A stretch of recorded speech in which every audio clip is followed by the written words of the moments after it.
एक बार की बात है, एक जवान आदमी बुद्ध के पास आया और बोला, हे प्रभु, मुझे ऐसी शिक्षा दें कि मैं आपके दिए हुए ज्ञान को आसानी से समझ सकूं।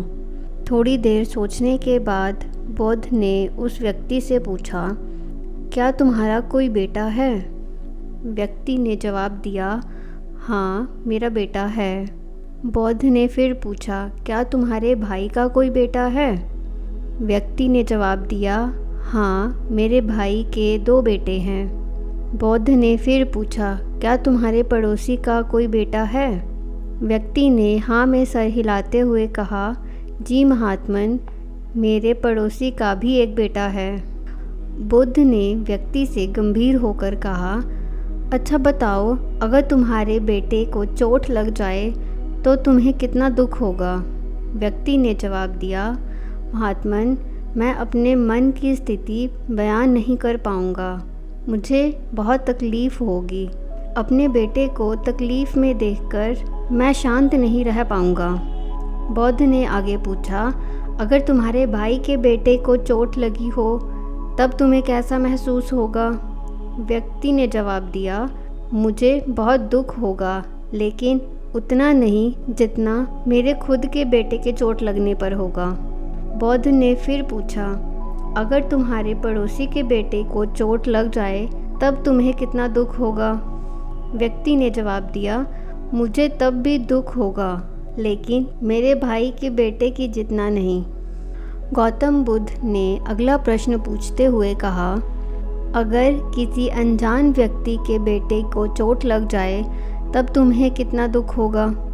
व्यक्ति ने तुरंत जवाब देते हुए कहा, मुझे बिल्कुल दुख नहीं होगा, क्योंकि मैं तो उसे जानता तक नहीं हूँ।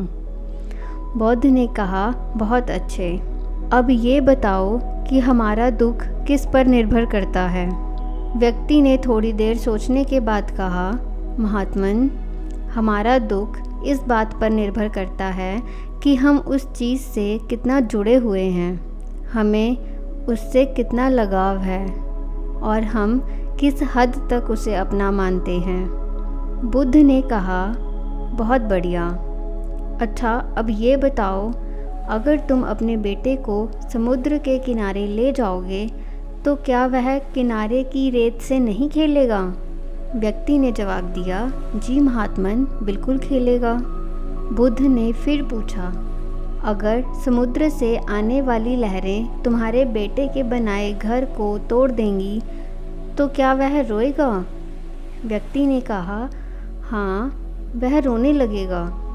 बुद्ध ने पूछा, क्या तुम भी उसके साथ रोने लगोगे? व्यक्ति ने कहा, नहीं, मैं नहीं रोऊंगा। बुद्ध ने पूछा, क्यों?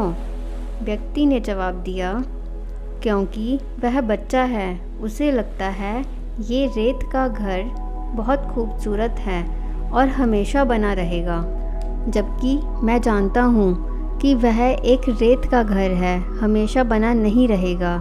अभी नहीं तो कुछ समय बाद लहरें उसे अपने साथ बहा ले जाएंगी। बुद्ध मुस्कुराए और बोले, अब तुम समझ गए। अगर तुम इस ब्रह्मांड की सच्चाई को जानने की कोशिश नहीं करते तो तुम भी अपने बेटे की तरह नश्वर चीज़ों को अपना समझ के दुखी होते रहते।